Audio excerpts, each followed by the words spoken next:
All right. Good morning, everyone. My name is Madeline Slavsky. I'm a conservation agronomist educator in Jackson County, covering Southeast Michigan.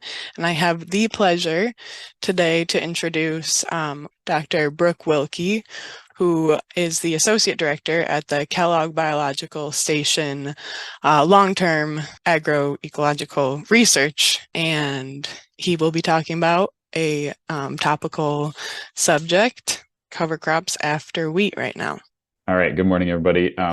If you've planted wheat or another small grain this year or any year, you're at a great point to take advantage of cover crops.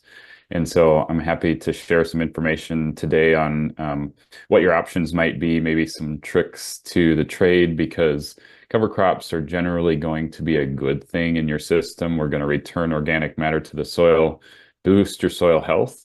But cover crops also cost money, and they also occasionally can lead to sort of unintended consequences within the year. And they can also lead to good benefits within the year and long-term benefits. So my goal is to give you some information to try to make the right decision that can help you be at least neutrally, like economically as neutral as possible this year, and then boost for the future. So let's get into some details. So first of all, what are we dealing with? So it's early August already. Most of you probably have harvested wheat and have fields that maybe look something like this, if you haven't done anything yet. Um, you got some volunteer wheat. You probably have some tire tracks from sprayers that have, very heavy volunteer wheat, and some straw windrows if you baled straw that are looking like some wheat's coming up, and probably weeds of various species, lamb's quarter, foxtail, crabgrass. We get a variety of those. And many places have moist soil. And I know not everywhere, but some places have too much water. Some places have enough, and some places not quite enough. But most places, I think, have some moisture in the soil. So that's what we're dealing with at the moment. And the first thing we really want to do when we're thinking about cover crops is to control those weeds that are out there in the field. Volunteer wheat isn't necessarily a bad cover crop, right? But a lot of times we want to plant something else. And if you have a big flush of volunteer wheat, it's good to control it so you can get the cover crop you want to get growing. Thanks to Christy Sprague and her team, we have some new information on what herbicides are safe to use in conjunction with planting cover crops. And Madeline, if you could put that first report from their research in the chat, that would be great. People can look that up, and I'm also going to show a slide, but there's some herbicides that we can use safely at right when you're planting the cover crop to clean up the weeds, to get your wheat field looking more like this picture without any weeds, or volunteer wheat. Roundup and Liberty, both are pretty safe. Liberty comes with a label. On the label, it says use 7 days prior to cover crop planting, just so you know that. But generally, it's safe to use. It won't hurt the cover crops if you use it before emergence. And then Sharpen and or Enlist One can be used to burn down weeds, but only before grasses, whereas the broadleaf cover crops generally are injured and somewhat or very severely by those two herbicides. And of course, you can use tillage as aggressively as you need to control the weeds. Just a quick slide, thanks to Christy, on what cover crops are safe to plant right after using these herbicides. As you can see, Roundup and Liberty, safe for everything that they tried. And this is across 2 years and 5 different locations across those 2 years. However, Enlist One and Sharpen at 2 different rates definitely injure or severely or moderately injure the mustards, the brassicas, and the legumes. So if you're looking for those, don't use those herbicides to burn down. You also have the task of picking what cover crop species you might want. And I think that there's several questions that need to go into this to think through. And these are a few that I have listed in the slide. What are your goals when you're planting this cover crop? Are you just trying to get a soil health boost, in which case a lot of cover crops will do the job? Are you trying to grow some nitrogen for your next crop, in which case we're going to use legumes? Or are you trying to suppress weeds or pests? Or are you trying to not accentuate a pest problem, which can also happen if we choose the wrong cover crop leading to the next crop? And so some thought needs to go into that about choosing the right one. Um, I'll caution you later not to overthink it at the same time because any plant is good growing in your field. What's your termination plan? Do you want to use winter kill? Do you have herbicides next spring at your disposal? And are you familiar with which ones you're going to need to use for what cover crops? Because some cover crops that overwinter are easier to kill than others. Or are you going to use tillage? And in case some cover crops are harder to terminate, like annual ryegrass is very difficult to terminate with tillage, uh, so forth. How much growing season do you have left? Right now it's August, but every day our growing degree day opportunities and light options get shorter. So how much do you have left? And then I think a lot of farmers at the moment are probably thinking, what's my budget like? How much money can I really afford to spend on this this year when we're trying to eke out profits in a lot of the crops? So let me give you a little insight on what cover crops might cost to grow, for the seed cost at least. You always have to consider your planting cost as well, uh, which is, pulling the drill and the planter across or the tractor and the drill across the field. My observation based on price lists I've seen is that cover crop seed has actually come down a little bit since last year, not substantially, but it's good to see that it's come down. So here's a list of legumes, that are common: hairy vetch, mammoth or any red clover, crimson clover, sun hemp, which is a legume. Um, it's not a hemp like you might think other hemps. Hairy vetch can be pretty expensive to plant at $50, $58 per acre. We also can grow a lot of nitrogen from hairy vetch. And then the other ones, you can get fairly inexpensive seed down to as little as $16 per acre for a normal seeding of crimson clover. And so consider the cost of this, and then you also have to consider how much nitrogen can I grow to offset the cost of the fertilizer. And there's a handy calculator if you're curious about like, if I'm going to grow clover or some other legume after wheat, how much nitrogen can I grow? And I've shared this in past years if you've used it, but I think it's a really good tool. Generally, we assume that we can grow up to 100 pounds of plant available nitrogen for the next crop. Oftentimes, when we're considering corn, with clover or other legumes, hairy vetch tends to be on the top end of that.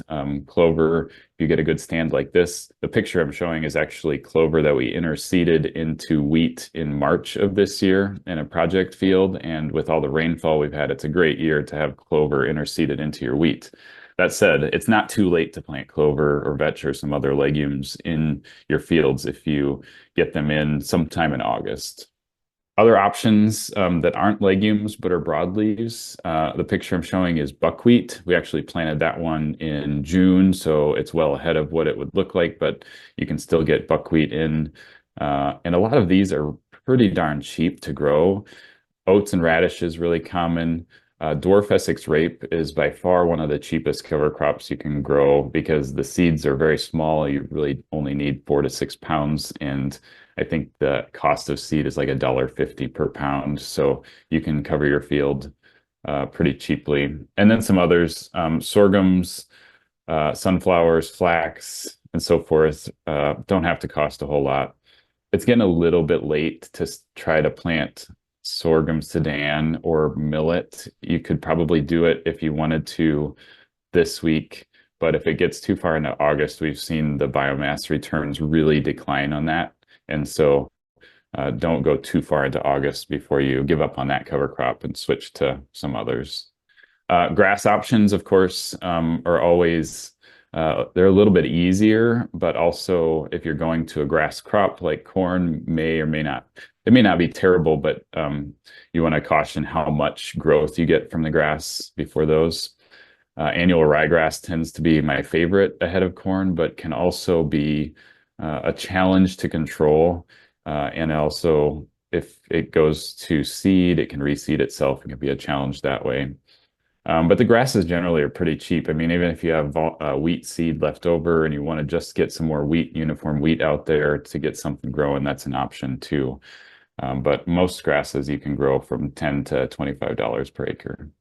Okay, so some information on options, what they cost. Hopefully, it's not too scary, the cost wise, and hopefully, you can find a seed dealer around that will help you. My prices are stemming from Byron Seeds, as right where those prices were volunteered from.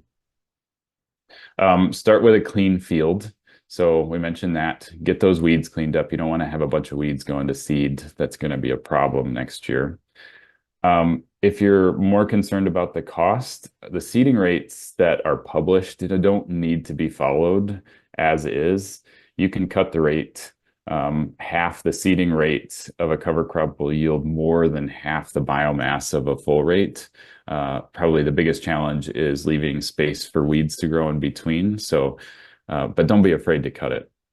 And then don't try to surface spread cover crop seed this time of the year. Chances are it won't work very well. You might get lucky, but either drill it in or broadcast and incorporate the seed to get a good establishment. I like to have fun with cover crops just to try things out because I mentioned earlier, it's you don't have to overthink it, but you can be really creative. You can also just throw something out there. We have a lot of old seed that we have around from various projects, and we like to just dump things together and see what happens. As long as we know that we can terminate it effectively and that it's not going to conflict with the next crop. So creating your own mix. We've also been playing around with planting cover crops in rows. You can see in the pictures on the screen, if you can see those pictures, I've got radishes in 30-inch rows with clover seeded in between. So we just used 2 boxes in the drill and blocked off the rows accordingly. And then in the spring, we had dead radishes where we planted corn into and then clover growing in between that we terminated with herbicides. So I think there's some real opportunity there if you know what you're going to do next year to plan for it. And then try something that flowers. Everybody likes to see flowers. When people drive by our fields, whatever's flowering in the field, if it's something, they love to see it. And so don't be afraid to include something like sunflowers or mustards. Flax is another good one. They all are fun to grow. A note on harvesting cover crops. I think this is my last slide. It's a great option to recover some value from the cover crop if you have a forage option. And when we grow wheat, we have an opportunity to grow enough volume of cover crop that it makes it worth it to harvest it. The picture I'm showing is sorghum sudan that was planted that's 40 days or so after planting. So it grows really fast if you grow it in the summer. That said, when we harvest cover crops for forage, we do have to consider herbicide labels, both the herbicides that you applied to the wheat and the herbicides that you might use in conjunction with planting the cover crop. So we mentioned those ones that are safe earlier, but Liberty actually has less label.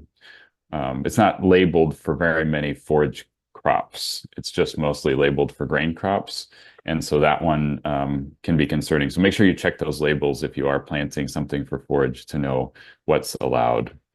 And then if you're trying to cut and harvest cover crops, don't try to get it dry late in the summer, and some species are really wet. So baleage, silage are the best options for getting these cover crops up for forage, unless you have a really unique dry stretch. That's what I've got. Good. Thank you so much, Brooke. We've got a few questions in the chat already. I think the first one that came in was talking about double cropping. So have there been many reports of double cropping after wheat? And feel free to chime in, anybody else that has inside information, but generally we've been double cropping mostly after barley because barley comes off earlier than wheat for the last 5 years or so with pretty good results in Southwest Michigan. This year, the wheat came off about the same time as our barley does in previous years. And so we had a week earlier. And so the opportunity for double cropping soybeans was incredibly enhanced this year. Where we're at, we're, I don't know, 60 miles north of the Indiana border. And typically about July 5th, I consider a good cutoff date, maybe July 10th, to try to get soybeans. And that's if you have moisture to get them out of the ground right then and there.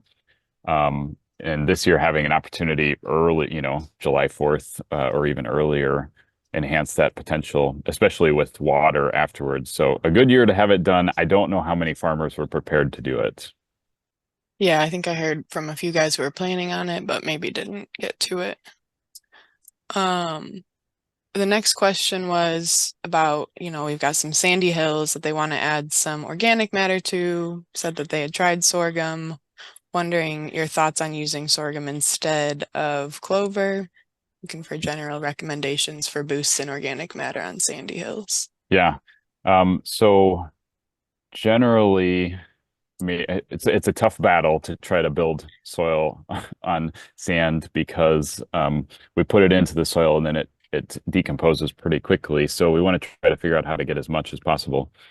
Um, Sorghum Sudan can be pretty reliable. It's fairly reliable to get established, and it grows fairly well in tough, droughty conditions. And then also, if annual ryegrass can get established, it tends to be a pretty good soil builder. I wouldn't give up on the clover also, but clover is just a little bit more variable to get established in those areas. So if you mix a couple of those grasses, one really fast-growing summer grass like sorghum or sorghum Sudan, and winter annual like annual ryegrass, and I like annual ryegrass as a soil builder better than cereal rye. It's tougher to kill in the spring, but it is possible if you do it correctly, which usually means just waiting a little bit longer. We can't kill annual ryegrass with herbicides April 1st. We have to wait until it greens up and gets growing a little bit longer. One trick somebody once told me is wait until the second time you mow your lawn to try to spray annual ryegrass with Roundup in the spring, and you'll be able to kill it then. Good. Um, Phil asked about clipping legumes to maximize your nitrogen, so mowing Yeah, in the fall. good question, Phil. Certainly clipping or mowing legumes like clover. I think especially we're talking about clover here. Other legumes may not tolerate mowing as well. But clover, red clover specifically, does not get hurt by mowing in the fall and sometimes can improve the overall growth and biomass. We've never measured if it, at least as far as I'm aware, if we actually get more nitrogen production if we clip it, but we certainly know that we don't hurt the stand. And sometimes we enhance winter survival as well by mowing sometime in the fall, as long as you get a little bit of regrowth. Or enough regrowth or no regrowth is kind of the target, but we have seen that because sometimes it just gets so much growth that it seems like it just dies in the winter, and so having some fresh growth at some point can help it. Sounds good. Lance asked about best equipment for planting mixes. Whenever we do plant cover crop mixes, we just typically use the big box in our drill. If there's a species that we're particularly concerned about, we'll try to order it separately and put it in the small box if you have one. Um, Most of the time, the seed goes through the drill just fine, but you might witness some sorting. If you've got a box full of seed in the drill and maybe some of the big light seeds might float to the surface or appear to float to the surface, but then when you go out to the field and look at the stand, they're still going through. And so most of the time, it works really well just to dump it all in the drill. You can also try to use other types of spreaders if you have them at your disposal that would spread seed out. Like a fertilizer spreader could work if you can get the rate low enough, or some sort of air seeder, air broadcaster. All of them tend to work as long as you just calibrate for the total amount of seed that you want to put out, and you should be okay generally. I wouldn't overthink it with a cover crop if you get a little bit of uneven stand because mostly you're going to get a decent mixture like Are there intended any species that you will never seed again based entirely on seed size or shape? in a mixture. Yeah. Not that I've run into with our typical cover crop blends. I've run into issues with planting things like prairie seeds that are really fluffy light seeds, but we're not typically planting those as cover crops. So not that I can think of. So we're kind of all over the place. Keep Eric going. asked, let's keep going. Eric asked about instances where the soil was too dry following wheat. So either your establishment totally failed or it was delayed so much that, it was past the recommended planting date anyways. So hot, Yeah. dry July's, Um, August. I can remember, was it 2022 when we had a really dry early spring and June, and we were trying to plant sorghum Sudan in June actually as part of a cover crop experiment, and we planted it, and we thought there was enough moisture there, but it didn't come up until about 2 weeks later when we had some rain, and we got marginal stands then. It was okay, but we still got some, but not great stands of sorghum Sudan. So certainly that can happen. And you want to probably, if you run into that scenario, you want to err on the side of slightly deeper planting and slightly bigger seeds because it's the small seeds that typically would be shallow planted, clovers, maybe dwarf Essex rape, the ones that are really small that can struggle the most during those hot, droughty, dry conditions in the summer. Um, and so try to pick a window where you have some moisture, you're going to get rain afterwards will increase the chances for sure. Jacqueline asks about tips for deer management in cover crops. So the Uh, hard part about that one is that a lot of the cover crop species that we like to grow are really tasty for the deer. I've seen, for example, like sunflowers and peas. If you have deer pressure and you have even those in a mixture, you're not going to see them at all.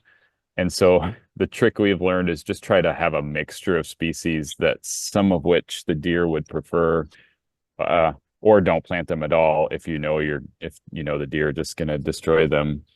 And the ones that deer might eat but won't severely destroy would be most of the grasses, the sorghum Sudan, annual ryegrass, wheat, and so forth, rye. Clovers mostly can grow through deer pressure, even though they will eat them. But the sort of the taller, more summer annual species like sunflowers, sun hemp, soybeans, the deer, unfortunately, if that's a problem, there's really no great way to protect from them. Possibly, you're saving some of your cash crops by planting a cover crop in another field that's more attractive, which could be a good thing still. but that makes sense. It sounds like, I mean, in general, whether you're hedging your bets against deer pressure or variable sandy landscape, the mixtures kind of help do that, Certainly, having especially multiple in species. and by doing that, you might find something that does particularly well that you can target in the future. So it's a little bit of an experimental approach to figure out what does well in that field in that space, and then you can always go back to a simple planting if you want to. That sounds like I gotta walk the field after I plant it then. Wouldn't you want to anyways? I guess, yeah, if there's nice sunflowers. I guess similar vein to the deer, what about slugs? Do cover crops help Oh, with okay. slugs? Yeah, Yeah, and it's a if big hot Chris, topic. yeah, Chris, feel free to jump in on this. Chris shared an article for people that where were they at? Some Maryland. in Maryland that had done some I was a research with cover grad crop student or something termination. like that. I don't claim any knowledge about Yeah, this, except that I don't think that they like radish, and there's something to do with them, with their physiology and radish. But I mean, they like residue. The other thing that has happened is sometimes in corn, you plant a heavy cover crop and it almost acts to hide your crop. It almost acts like a trap crop. It probably encourages beneficial ground beetles too. And they do that in Pennsylvania with essentially naked seed. But in soybean, that's a tough one. I mean, so I don't have a lot of, I don't have yeah, a lot of background to claim any yeah. info. Well, I would encourage everybody not to take this year as like what's going to be the norm for the future. We had a really bad slug year. I don't think that's going to be every year. Um, And when you plant and leave furrows open, they go down into the furrows and eat your soybean as it's coming Yeah. out of the ground. I Yeah. mean, that's not the slug's fault. That's the fault of how the planting was done, essentially. Yeah. Can you clarify what you mean by naked seed? They will plant untreated seed without a neonicotinoid. That's kind of a specialty sort of thing that happens in certain areas of Pennsylvania in heavy silage. If you want to look that up, the person that has done a lot of the work is named John Tooker, and he's an entomologist at Penn State. So, but it's pretty specialty. So it's not for everybody. A couple of things we observed this year, which may or may not be like true everywhere or every year, is that the wrong time to terminate your cover crop is that when it's dying right as your crop is emerging, right? And I think that research that Chris shared kind of pointed to that. You know, the slugs have no food, and then your crop is the only food. And so if you can wait, let the crop get going, and then kill your cover crop, or terminate the cover crop well before crop planting, seem to help. And then another thing we did this year is Tyson, our farm manager, terminated cover crop early when planting soybeans, and then went through the fields with the row cleaners a couple of weeks before planting to clear out residue from corn and cover crop, and then went back and planted into those cleared strips, sort of like a modified strip till, but not really till, but just. And we had a lot better success in those areas than where we just planted right into the crop, even with row cleaners. We're assuming that maybe something with getting the seed trench closed and better, faster emergence of the soybeans might have helped grow through the pressure, plus just moving that residue a little bit away from the seed, possibly. Don't know all the mechanisms, but it seemed to help us this year. We might keep trying it and do some more testing in that. All right, moving along. How about some thoughts on termination? So sometimes cover crops get away in the spring and you get too much growth. How do you feel about fall termination to avoid that problem? I think fall termination is a great option if that helps with your spring planting scenario. I would not prefer fall tillage just because we're quickly negating a lot of the benefits we're going to get from the cover crop with helping with infiltration. Having those roots there, and also just preventing erosion. But if you want to have a clean field in the spring, spray it in the fall, find a warm day, October, November, kill it. Especially if you've got something like clover or, you know, a hard to kill species that you might want to use 2,4-D, dicamba, something that has a little bit longer crop rotation planting interval. Certainly getting it terminated in the fall is not a bad option. And then you're ready to go in the spring early. Along that vein, what's the best time to terminate frost-seeded red clover into winter? So if you want to get the most nitrogen benefit, wait until as long as you can.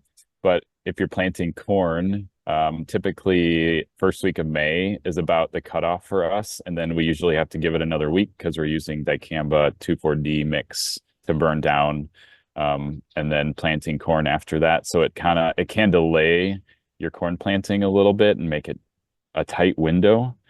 It's hard to get the clover killed with herbicides much earlier because you need to let it green up and get growing.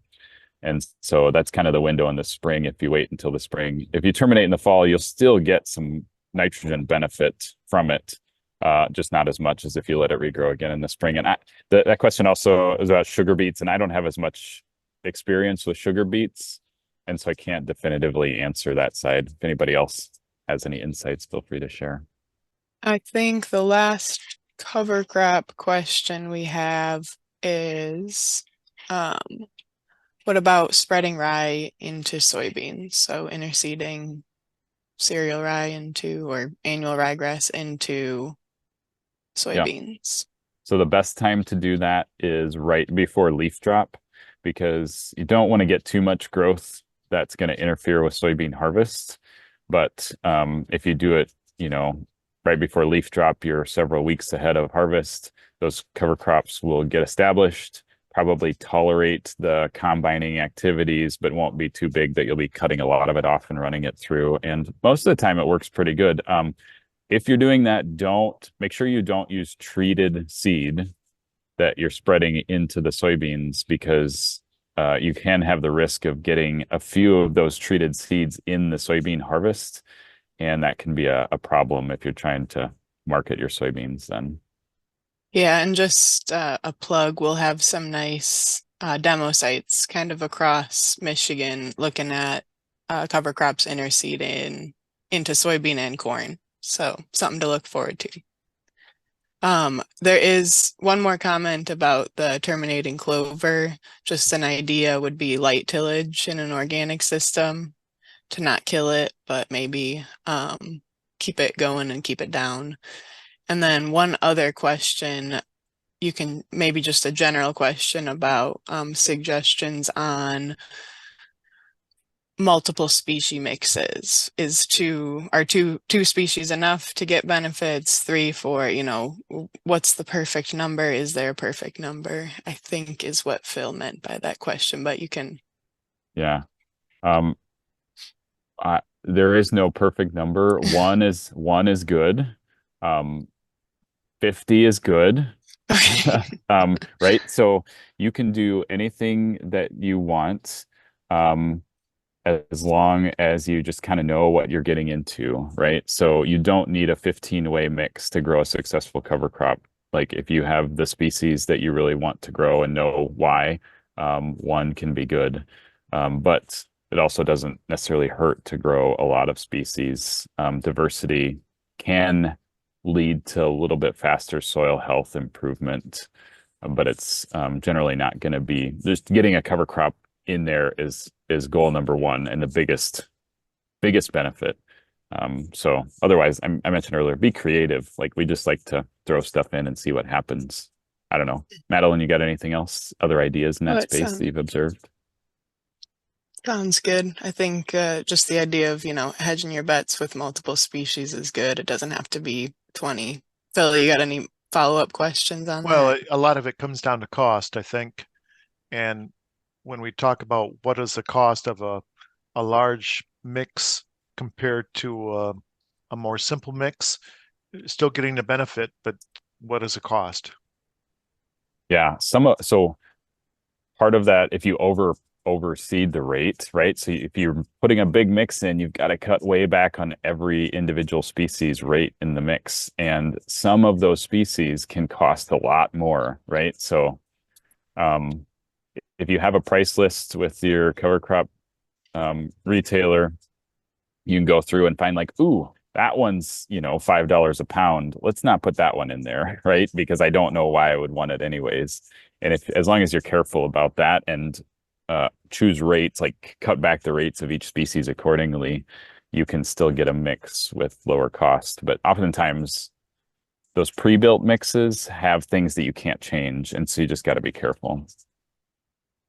So follow-up question on cutting back rates. There's some recommendations for which species, what kinds of cover crops you can get away with cutting rates more. Do you want to go into that? Like what you're more comfortable cutting versus what you want to keep higher? I would tend to, that's a good question. If you're planting legumes like clover, vetch as like a single crop, I would not cut back too much on those because those already have trouble competing with weeds. And so if you have a thin stand without any other cover crops of clover or vetch, you're going to get weeds growing with them. And you're still going to get some nitrogen benefit. So with those, I would worry about cutting back too much alone. You can always mix something in with them to fill that space. That's a good option. But with like grasses, sorghum sudan, for example, if you're planting sorghum sudan in July or early August, and you see a lot of recommended rates of 20, 30, 40, 50 pounds per acre. We've had great success with 10 pounds because it grows so fast and it tillers and fills in the space, right? So a lot of times the grasses you can get by with a lot lower rates than some of the other ones, especially when you're planting earlier in the season. So we're coming right up on 8. We can stick around a little bit. There was one question about corn leaf aphids sightings generally. So if people want to stick around and maybe, oh, it looks like Dennis Pennington's got a wheat update maybe. So if you want to stick around, you're welcome to. Otherwise, it's 8 o'clock now. Dennis, do you want to start? Yeah, sure. I didn't have anything major other than the wheat variety trial report is now out. It's posted on the Michigan Wheat webpage at mi.org. It's a feature story there, so it should be easy to find. It's also posted on the MSU Variety Trials webpage. Just go to varietytrials.msu.edu, click on wheat, and it should be the top link there on that page. And incidentally, I am headed to a field day where we're going to plant cover crops and wheat stubble this afternoon. So very timely topic this morning. Do you want to give the location if anybody? It's just west of Bay City off of US 10 Okay. on John Burke's farm. Chris, do you want to talk about corn leaf aphid sightings? So if you're not on my Fons Facts list, I did send one out earlier this week with pictures. These things just rained out all over Michigan and many, many other states. And they're kind of stupid. If they rain out on a host plant, they don't know it's a host plant until they taste it. So they kind of rain down and they'll even deposit babies. So soybeans are not a host, vegetable crops are not a host, pretty much that would have to be corn. But they've carried fungus with them. So I was up at the Sevrek farm yesterday and was looking at these aphids that had rained down on corn, and they were all dead and stuck to the leaf, and they were fungused. So they were probably infected in Indiana, and then the ones that managed to fly here are infected. There was also tons of ladybugs and other things recruiting to those and eating them. So at this point, the only people that should be doing anything, maybe if you're sweet corn and you would understand that, you know, what, which plantings you have that, you know, people don't want to buy sticky corn. And so that's a sweet corn issue. And if you're in vegetable crops like pumpkins, cukes, that sort of thing, these aphids are flying dirty hypodermic needles. And when they land on a non-host crop, they probe and move, probe and move, probe and move. And that's the worst thing that can happen because they pick up viruses and move it. I don't have solutions for that. You can't spray your way out of those kind of issues because they aren't in the crop and they don't colonize it. And the transmission happens in seconds. But last time this happened was 2005, and that was the soybean aphid outbreak. And we had zucchini yellows, watermelon, mosaic. I mean, for most of us, we're not thinking about that, but maybe in dry beans, you might see some of the susceptible varieties. I don't know if Scott Bales is on.